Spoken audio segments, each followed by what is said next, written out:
세 분 발표 잘 들었고요. 지금부터 금융포럼 Q&A 세션 진행하도록 하겠습니다. 먼저 김정일 팀장님한테 좀 질의를 드릴 건데요.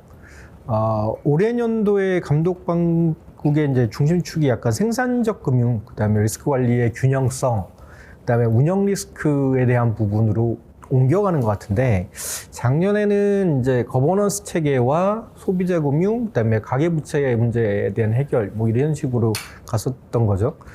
그러면서 이제 내부 통제 관점에서 문제가 작년에 좀 많아서, 특히 동남아 국가들에서 발생한 문제들이 좀 많았었고, 재작년도 좀 내부 통제 관련해서 좀 문제가 많았었는데, 이 부분은 올해 년도에 어떻게 관리 감독하실 건지가 궁금하거든요.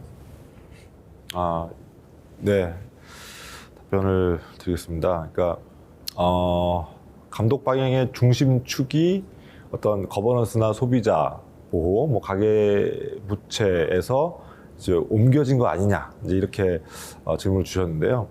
그러니까 이제 오늘 제가 발표드린 이제 내용이 이제 금융감독원의 전체 감독 방향을 이제 포괄해서 이제 설명드렸다기보다는 이제 제가 담당하는 이제 은행 리스크 관리 측면에서 이제 좀 설명을 드리다 보니까 좀 그렇게 느끼셨을 수 있을 것 같아요. 그래서 어쨌든 핵심적으로는 이런 거버넌스나 소비자 보호, 가계부채는 앞으로도 이제 감독의 핵심 축으로 유지될 거다, 이렇게 말씀을 드릴 수가 있을 것 같아요. 실제로 사실 이제 이번 이제 금감원의 조직 개편의 핵심은 소비자 보호 기능 강화거든요. 그래서 뭐 그 예로 이제 소비자 보호 기능을 이제 원장 직속으로 이렇게 배치한다든지 뭐 그런 것들이 그 예가 되겠고요. 그리고 이제 내부 통제 관련해서는 이제 올해도 금융회사 지배구조, 뭐 내부 통제 강화를 위한 노력은 지속될 거로 그렇게 이해하시면 되겠습니다. 그리고 최근에 그 지배구조 선진화 TF, 그게 이제 발족을 한 걸로 알고 있고요. 거기서 이제 이사회의 독립성 제고라든지 뭐 CEO 선임 절차의 공정성, 뭐 투명성, 성과 보수, 뭐 이런 이슈에 대해서 핵심 논의 과제로 선정해가지고 논의할 것으로 그렇게 알고 있고요. 뭐 더불어서 뭐 책무 구조도 뭐 이런 것들도 계속 신경을 쓸 것이고, 그래서 이제 제도는 갖춰졌으니까 앞으로 이게 잘 워킹하는지 좀 실효성을 점검하는 방향으로 그렇게 관리가 계속 이루어질 것이다. 어쨌든 소비자 보호, 내부 통제도 여전히 중요한 감독 아젠다다. 뭐 그렇게 말씀드릴 수 있겠습니다. 잘 들었습니다. 그럼 두 번째 질문으로 올해 연도에 하는 이제 주담대 RWA 강화 관련된 부분일 텐데, 주택담보대출이 은행이 제일 손쉽게 돈을 벌 수 있는 그 방법이었었고, 가계대출을 통해서 되게 많은 걸 수익을 얻었는데, 이게 이제 RWA가 그래서 15%였었던 거죠. 근데 그걸 이제 20%로 끌어올린다고 하면, 단순하게 생각하면 가계대출이 많이 나가지 않을 거다. 뭐 기존에도 지금 주담대 관련해서는 그 제한이 되게 많이 걸려 있는 상황이니까요. 그렇게 되고, 그걸 통해서 생산형 금융을 쪽으로 좀 많이 분해서 그거 갖고 이제 그 새로운 기업 대출 쪽으로 그러니까 전환을 시킬 생각이신 것 같은데, 이렇게 되는 경우에 실제 의도는 그렇게 되지만 실제로는 자본 비용을 고객한테 전가시킨다거나 혹은 주담대를 줄였을 때 제1금융권으로 이제 넘어가는 현상들, 이런 게 있을 수 있을 테고, 그다음에 지금 강남 쪽 상황을 보면 이렇게 되는 것 같아요. 그 대출을 못 받기 때문에 증여라든가 뭐 이런 쪽으로 되게 많이 가는 것 같아요. 아니면 30, 40대 고소득자 중에 현금이 되게 많으신 분들이 집을 사는 형태대로 가게 되거든요. 그러면 이렇게 문제가 좀 될 것 같은데, 이런 것들은 어떻게 생각하시는지. 예, 굉장히 어려운 질문을 주셨어요. 네, 주담대 위험가중치 하한을 이제 15%에서 20%로 이제 올리는 조치에 따른 부작용을 이제 우려하시는 거 충분히 저희도 감안한 사항이고요. 이제 위험가중치가 올라가면은 은행이 이제 대출 금리를 산정함에 있어서 여러 가지 이제 요소들이 있거든요. 그 요소 중에 하나가 이제 자본 비용이라는 컴포넌트고요. 이제 거기가 이제 위험가중치가 올라가면은 자동적으로 그게 계산이 되기 때문에 다른 요소들이 모두 고정된다면 자본 비율이 올라가서 전체적인 대출 금리가 이론적으로는 올라갈 수도 있어요. 그건 맞는데 이제 제가 알기로는 전체 대출 금리를 구성하는 여러 가지 요소 중에 자본 비용이 차지하는 비중이 그렇게 크지는 않거든요. 그래서 이 15%에서 20% 상향, 그것도 신규 대출에 대해서만 적용하는 요게 그 금융 소비자들의 대출 금리에 대한 부담을 급격하게 올릴 것이다라고 생각하지는 않고 있고요. 그보다 이제 금리 산정에는 뭐 자본 비용보다는 뭐 시장 금리, 뭐 조달 여건, 경쟁, 마케팅 뭐 이런 것들을 그래서 이제 가산 금리를 깎아준다든지 뭐 이런 식으로 이런 것들이 더 많이 영향을 미치기 때문에 좀 제한적이다라는 일단 의견을 먼저 드리겠고요.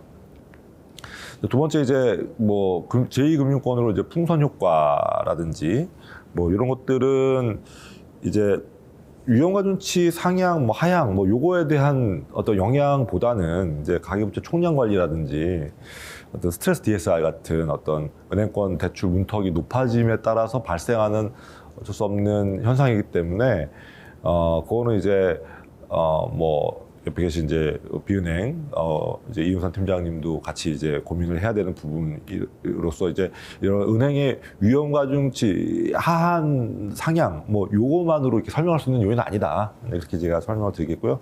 마지막으로 더 어려운 이제 주제를 말씀하셨어요. 이제 자산가 중심의 자산 증식과 부의 세습 뭐 이런 것들 중요한 사회적 이슈는 맞죠. 네, 공감을 하는데요.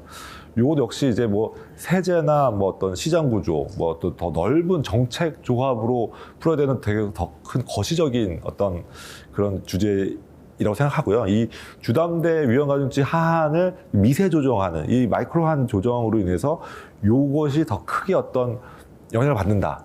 그렇게까지 가기는 제가 이제 담당하는 영역을 너무 이제 크게 봐주신 것 같아서 예 그렇게 보기는 좀 어렵지 않나 그렇게 좀 답변을 드리고 싶습니다. 예. 그 마지막으로 세 번째 좀 질문을 드릴게요. 그 은행이 바젤 2를 도입한 게 2007년, 2008년도에 도입하면서 당시에 갖고 있던 주식에 대해서 이제 거의 그 자회사 이외에는 거의 다 팔아서 없어지는 형태로 이제 남아서 아마 은행들이 주식 투자에 대한 부분을 하시는 분들이 많지 않을 거라고 생각을 합니다. 근데 이번 정권에서 하는 게 이제 상생금융 관련된 부분이고, 벤처 같은 아니면 투자가 필요한 회사들한테 투자를 하자라는 그런 목적을 갖고 계시는데, 기준서 상에서 보면 이제 그 기준이 좀 엄격하죠. 그래서 그 장기 보유를 해야 되고, 장기 보유라는 것도 이제 연도가 정해져야 되겠지만 무조건 3년 이상의 투자를 해야 되고, 그 다음에 비상장이 아니라 상장 주식이라고 하면 250%, 그 다음에 비상장 주식이라고 하면 400% 적용을 받고, 룩스루를 통과하지 못하면 1250%의 이제 RW 적용을 받는 걸로 알고 있는데, 이게 좀 모호한 것 같아요. 지금 뭐 은행의 담당자가 그렇게 있는 것도 아니고, 업권별로 다른 업권에 있는 사람들을 데리고 와서 뭔가 심사를 해가지고 어떤 기업이 과연 우리의 조건에 맞는 기업이냐를 찾는 것도 있고, 그러다 보니까 금감원에서 뭔가 그 정의를 좀 해줘야 되지 않을까라고 생각을 하거든요. 이 부분에 대해서 어떻게 생각하실까요? 예, 일단 첫 번째로 은행이 보유하고 있는 주식 익스포저에 대해서 설명을 드리면, 물론 직접 보유하고 있는 주식 익스포저도 있고요. 물론 어떤 투자 목적으로 가지고 있는 것도 있을 수도 있고, 아니면 대출해줬는데 나중에 출자 전환으로 떠안게 된 주식도 있을 수도 있고요. 아니면 더 많은 거는 펀드를 통해서 간접 투자하는 경우 맞습니다. 은행이 수익률 제고를 위해서 어떤 펀드를 투자를 했는데, 그 펀드가 주식을 투자를 한 거예요. 그런 경우에는 앞서 서혜정님께서 말씀하신 룩스루라는 방법을 통해서 기초자산 접근법이라고 얘기를 하는데요. 마치 은행이 직접 그 주식을 투자한 것처럼 그렇게 처리를 하게끔 되거든요. 그래서 그렇게 어쨌든 인식하게 된 주식 익스포저에 대해서 기본적으로는 250%를 적용하도록 되어 있고요. 바젤 기준상. 상장 주식은 다 250이고, 비상장인 경우에도 어떤 그 단기 매매 목적이 아니면, 혹은 어떤 벤처 캐피탈 같이 가격 변동성이 큰 투자에 대한 것이 아니면 250을 적용할 수 있어요. 거꾸로 말하면 단기 차익 목적으로 비상장 주식을 가졌다 400.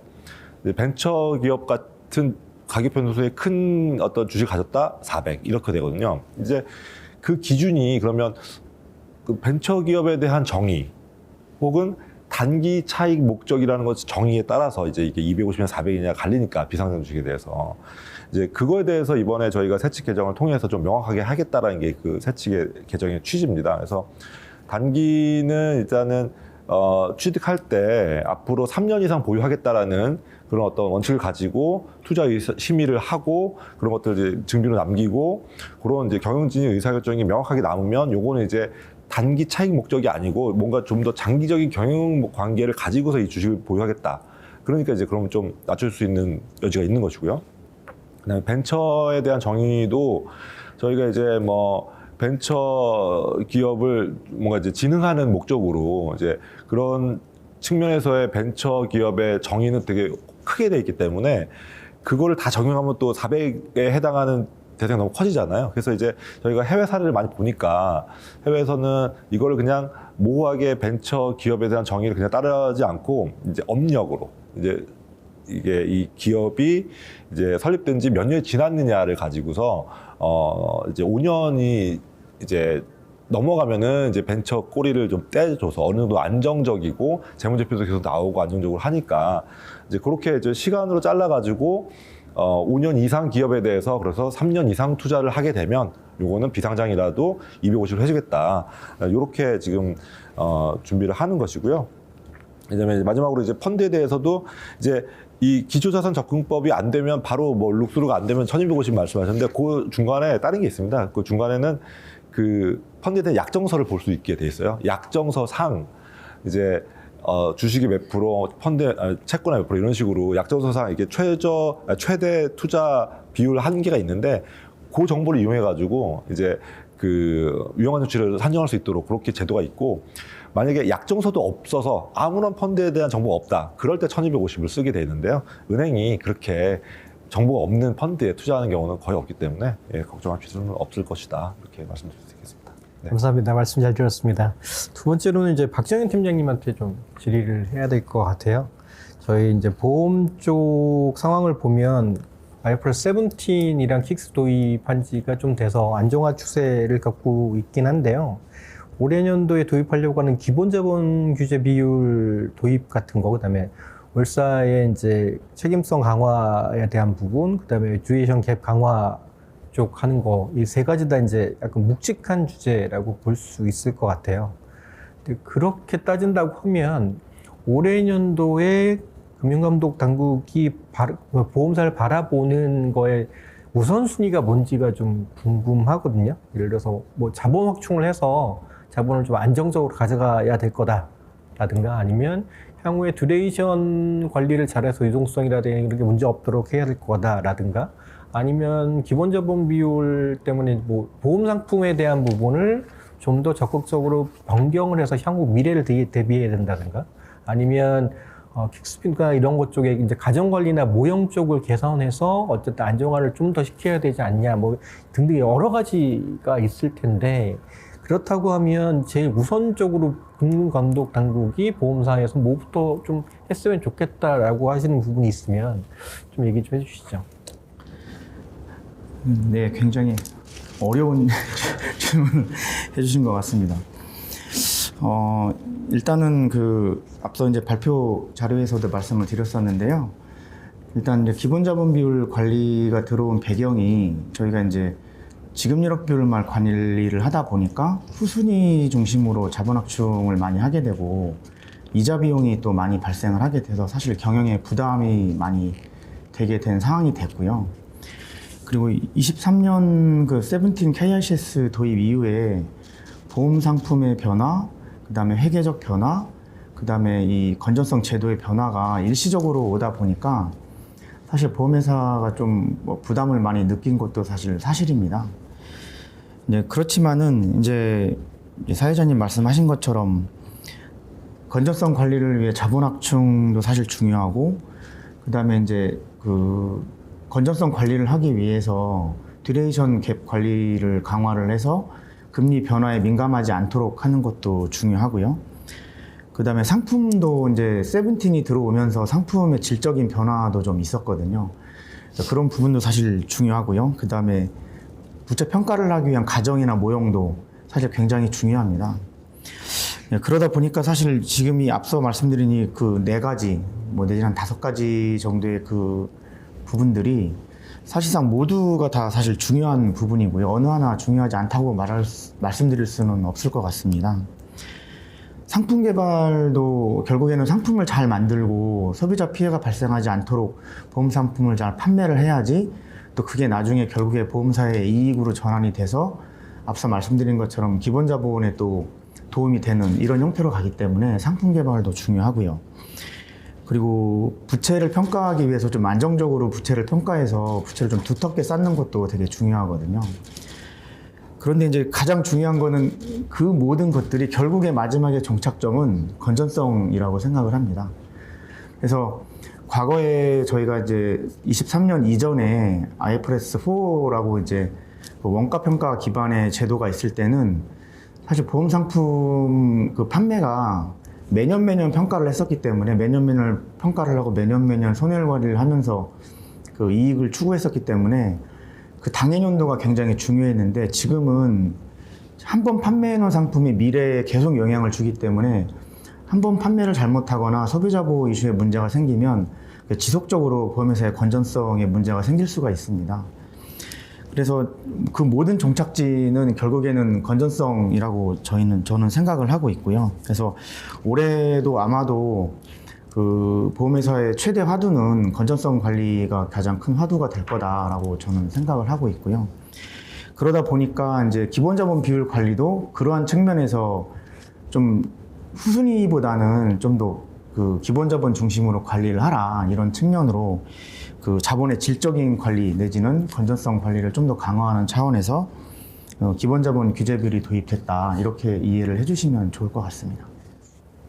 잘 알겠습니다. 방금 얘기하신 이제 기재 자본, 기본 자본 규제 비율 관련된 부분 좀 얘기를 듣고 싶은데, 이제 보험사에서 보면 MG 손보가 최근에 이제 정리가 됐죠. 지금 이제 브릿지 형태로 가가지고 나중에 정리가 될 텐데, MG 손보가 처음에 문제가 발생하는 시점이 한 2018년도, 뭐 17, 18년도 그 정도쯤부터 시작이 됐었던 것 같아요. 됐었고 결국은 이제 M&A도 안 돼서 정리가 된 케이스인데 기본 자본 비율 이렇게 봤더니만 심각한 데도 몇 군데 있더라고요. 몇 군데 있고 마이너스 난 데도 있는데 이 기본 자본 비율을 올리는 방법 자체가 뭐 증빙자라든가 유상증자라든가 아니면 자본을 모회사에서 대주주가 이제 태우는 방식이 있을 텐데 아마 국내 지주사라든가 대기업이 갖고 있는 보험사가 아니라고 하면 해당 형태는 자본을 늘리는 방식은 힘들어 보여요. 그러면 이제 할 수 있는 게 이익잉여금을 유보를 시켜서 늘리는 방법이 있을 테고, 그다음에 다른 것도 여러 가지가 있지만 이제 단기간에 뭔가 자본을 늘리는 방법은 거의 없어 보이거든요. 근데 걱정되는 부분은 이제 마이너스가 지금 되는 회사가 그러면 10년 동안 유예기간을 갖는다고 해도 지금 마이너스를 커버할 수 있는 방법은 거의 없어 보여서 그러면 그 회사도 없어지게 되면 이제 국내 손해보험사가 점점 줄어들게 되는 게 아닐까라고 하는 게 좀 걱정이 되고요. 그다음에 그 기본 자본 비율과 규제 자본의 이제 킥스 비율에 대한 두 가지가 미달이 되는 경우에 경영 개선 권고 요구 이 단계로 나가는데 이게 둘 중에 하나라도 되면 걸리는 건지 아니면 둘 중에 하나 괜찮으면 괜찮은 건지에 대한 부분도 약간 궁금하고요. 네, 그 기본 자본 비율 앞서 또 첫 번째 질문에서도 말씀드렸는데요. 보완 자본으로 후순위채 발행을 해서 늘리기가 사실 자본을 늘리기는 지금까지는 되게 좀 수월했었습니다. 수월했었고, 그리고 이제 실제로 보험사가 발행 규모도 23년 이후에 23년, 24년, 작년까지도 계속 증가하는 추세였고요. 올해도 아마 증가까지는 모르겠지만 그래도 많이 발행을 할 거다 그렇게 생각을 하고 있는데 우선은 기본 자본 규제 비율 도입이 되면 어쨌든 보험회사의 자본 관리 역량이나 재무 건전성이 강화가 돼서 보험회사의 좀 안정적인 재무 구조를 가져가는 거는 좀 좋아질 거다. 이제 그렇게 예상은 하고 있고요. 그래서 첫 번째 질문해 주신 것처럼 유상증자나 사실 잉여금 외에는 사실 좀 답이 없어 보이는데 이거를 어떻게 해야 될까 이제 이런 부분인데, 그래서 일단은 뭐 이제 경과 기간을 저희가 이제 9년 정도 부여를 하는 걸로 그렇게 했고, 그리고 이제 그 적기정 조치 기준에 미달하는 회사는 바로 적기를 가는 것은 아니고요. 그 9년 동안에 이제 회사별로 계획을 세워가지고 아까 제가 최저 이행 기준이라는 걸 말씀드렸는데, 최저 이행 기준을 도입해서 그 최저 이행 기준에 미달하면 한 번은 아니고요. 연속으로 한다든지 뭐 어느 정도 수준 밑으로 떨어지면 그 적기를 갈 수 있도록 그렇게 조금 유연화된 기준을 마련해서 운영할 계획입니다. 네, 그렇지만은 말씀 주신 것처럼 뭐 지주사라든지 아니면은 그 대주주가 자본 여력이 좋아서 유상증자를 할 수 있으면 좋은데, 유상증자를 바로 하기는 사실 좀 어렵고, 그리고 기본자본, 신종자본증권은 또 발행 요건이 까다롭습니다. 일반 후순이나 보안자본 인정 신종과는 좀 그 발행 요건이 좀 더 까다롭고 그 발행하기가 쉽지가 않거든요. 이제 그러다 보니까 그 저희가 이제 생각할 수 있는 부분은 아까 제가 앞서 발표해둔 자료에도 그런 내용이 이제 언뜻 들어가 있는데요. 그 보험회사는 보험 상품을, 좋은 상품을 잘 판매를 하고 그 손해율 관리를 잘해서 보험 영업 이익을 달성하고, 그 다음에 그 보험금으로 또 자산운용을 안정적으로 해서 적정한 그 자산용 이익을 얻는 구조로 그 손익을 관리하고 결국에는 잉여금을 관리하도록 그런 구조로 그 회사를 운영을 보통 하고 있습니다.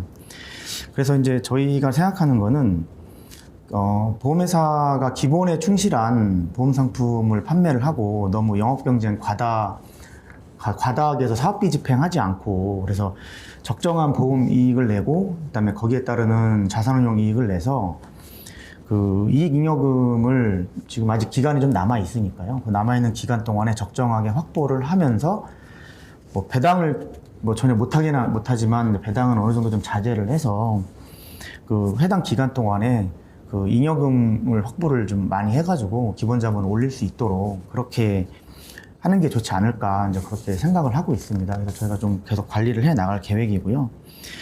그 다음에 이제 적기시정 조치 이제 말씀을 두 번째 질문을 주셨는데요. 네, 그 사회자님 말씀하신 것처럼 지급여력 비율 적기시정 조치 기준과 기본자본 지급여력 비율 적기시정 조치는 둘 중에 하나만 해당이 되면은 적기에 해당이 됩니다. 그래서 둘 중에 하나라도 해당되지 않도록 그렇게 관리가 될 필요성이 있다고 생각을 해주시면 좋을 것 같습니다.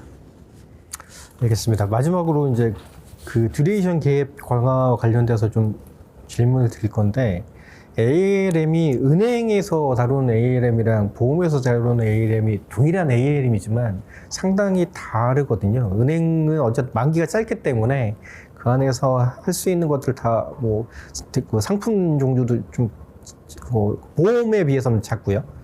보험 같은 경우에 워낙에 장기 투자와 보험 부자도 되게 장기다 보니 이것들을 맞추는 방식도 되게 어렵고, 그다음에 어떤 식으로, 그러니까 상품 단위로 맞춰야 될 건지 아니면 기간 단위로 끊는 것도 3개월 단위로 해야 될지 월별 단위로 해야 될지 뭐 다양한 형태의 어떤 식으로 해야 될지 모르는 경우들이 되게 많으세요. 그래서 과거에 제가 경험해 보면 보험부채 부분에 대해서 ALM 한다고 했는데 보험부채 쪽만 하고 자산이랑 매칭하지 않는 형태로 되게 많이 했었던 걸로 기억하거든요.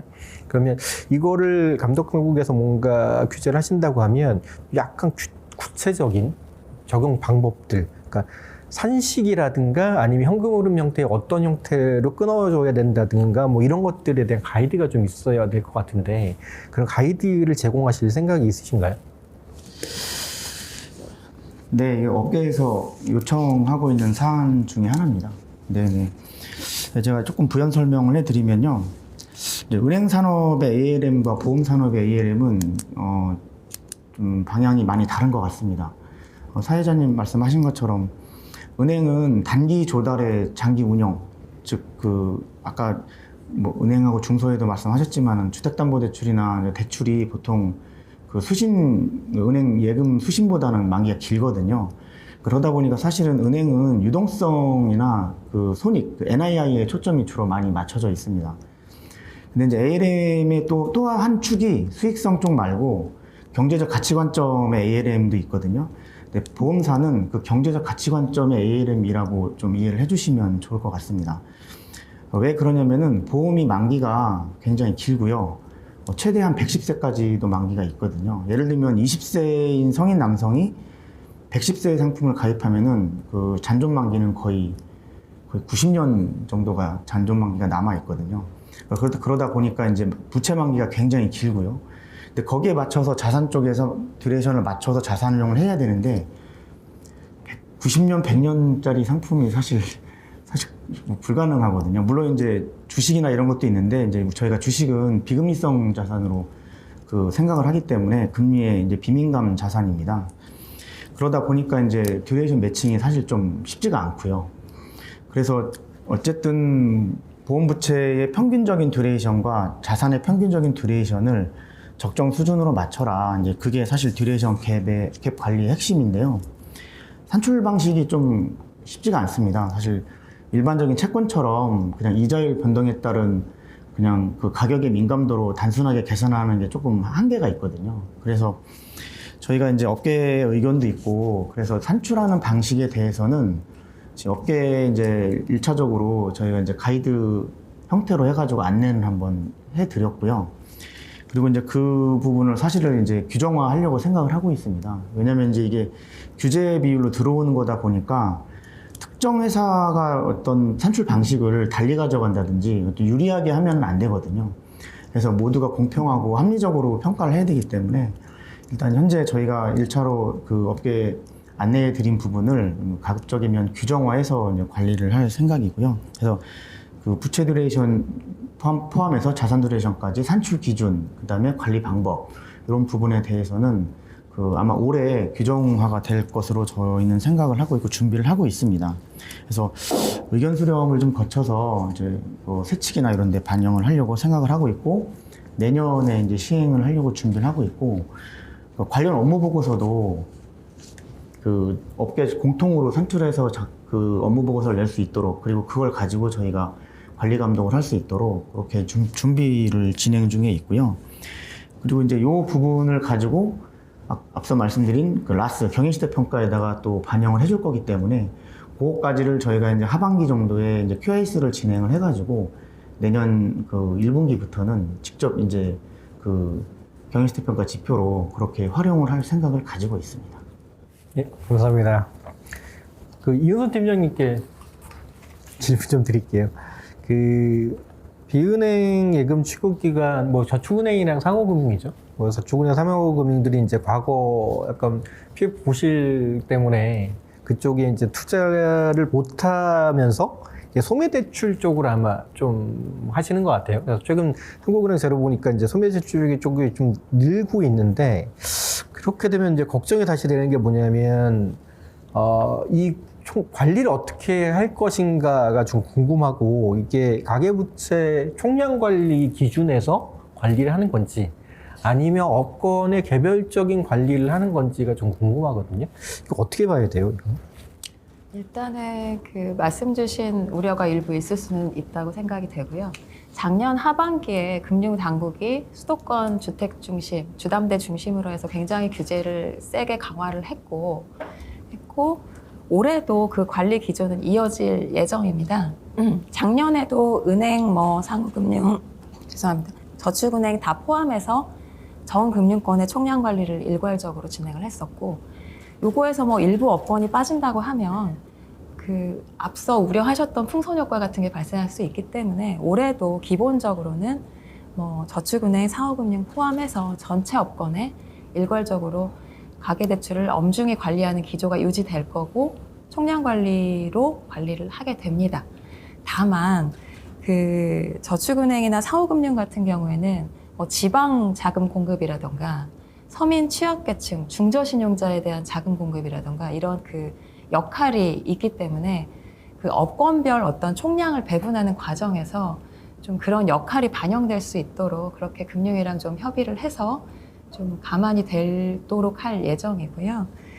그리고 특히 또 뭐 햇살론이나 이런 어떤 정책 서민 금융 상품들이 있고 뭐 민간 중금리 대출 상품들이 있고 한데 그런 것들은 총량관리 관리 실적에서 뭐 전부 또는 일부를 좀 제외하는 방식으로 해서 이 총량관리 기조는 이어가면서도 좀 미세하게 세심하게 좀 관리를 해서 지방이나 서민 취약계층에 대해서는 자금 공급이 위축되지 않도록 그렇게 좀 관리를 해나갈 예정입니다. 알겠습니다. 그리고 이제 그 발표하신 내용들 이렇게 보면 유동성 관련해서 좀 변수가 좀 있다고 얘기를 하셨는데 이게 아마도 만기가 연말에 몰려 있어서 유동성에 문제가 좀 있다고 보시는 것 같고요. 그렇게 되는 경우에 유동성 리스크랑 소매대출이 늘어나서 실제로 신용 리스크 부분이 겹쳐져서 발생할 수 있는 그런 위험이 있어 보여요. 뭐 가능성이 작긴 하지만 어쨌든 어떻게 될지 모르는 거니까. 근데 두 개가 동시에 겹치는 경우에는 파급이 좀 클 것 같거든요. 근데 요거는 어떤 식으로 관리를 하실 건지가 궁금해요. 아마 이제 일단은 지표상에서만 보셔서 이제 비은행 쪽도 소매대출이 확대되고 있는 거 아니냐 좀 이런 우려가 있으신 것 같기는 한데 이제 실질을 보면 그 앞서 말씀드린 대로 작년에 워낙 그 가계대출 규제를 강화를 했기 때문에 일부 업권의 주담대가 좀 증가한 것 외에는 오히려 이제 신용대출이라던가 뭐 여전 쪽 카드론이라던가 이런 거는 작년 하반기에 순감했거든요. 그래서 지금 소매대출 확대로 인한 리스크가 이렇게 크게 부각되는 그런 시점은 아닌 것 같기는 합니다. 이제 그럼에도 불구하고 말씀하신 대로 뭐 시장 상황은 변동할 수 있는 것이고 그런 변동성이 확대될 경우에 이제 어떤 유동성 리스크나 신용 리스크라는 거는 항상 상존하는 것이기 때문에 저희가 유동성 리스크 관련해서는 지금 저축은행 업권에 대해서는 예수금 모니터링 시스템이라는 거를 운영을 해서 예수금 증감 현황을 실시간으로 모니터링을 하고 있는데요. 올해는 그 시스템을 좀 더 고도화를 해서 예금 인출에 대한 대응 능력까지 좀 더 볼 수 있는 그렇게 정교화하는 작업을 지금 추진하고 있고요. 상호 업권에 대해서도 이 예수금 모니터링 시스템을 좀 가동을 해서 저희가 어떤 유동성 현황에 대해서 예수금 현황에 대해서 좀 그 밀착 관리를 할 수 있도록 그렇게 준비를 하면서 또 각 회사별로는 유동성 컨틴전시 플랜을 마련하도록 정비를 하도록 해서 상시적인 위기 대응 체계를 좀 마련을 할 거고요. 또 신용 리스크 측면에서 보면 저희가 지금 추진하고 있는 게 저축은행 같은 경우에 이제 그 어떤 신용 위험을 적절하게 변별력 있게 평가하지 못하는 좀 이슈가 중저저축은행의 경우에 이제 중소저축은행의 경우에 그런 이슈들이 좀 얘기가 있어서 저희가 중앙에 중심으로 해서 중저신용자에 대한 맞춤형 신용평가 시스템을 좀 고도화하는 작업도 동시에 추진을 하고 있습니다. 그리고 상호금융 같은 경우에는 지금 여신 심사부터 사후 관리까지 여신 업무 전반에 걸쳐서 좀 진단을 해보고 내부 통제를 개선하는 작업을 지금 시작을 해서 이 부분도 좀 리스크 관리를 전체적으로 강화하는 방향으로 운영을 할 예정입니다. 네, 감사합니다.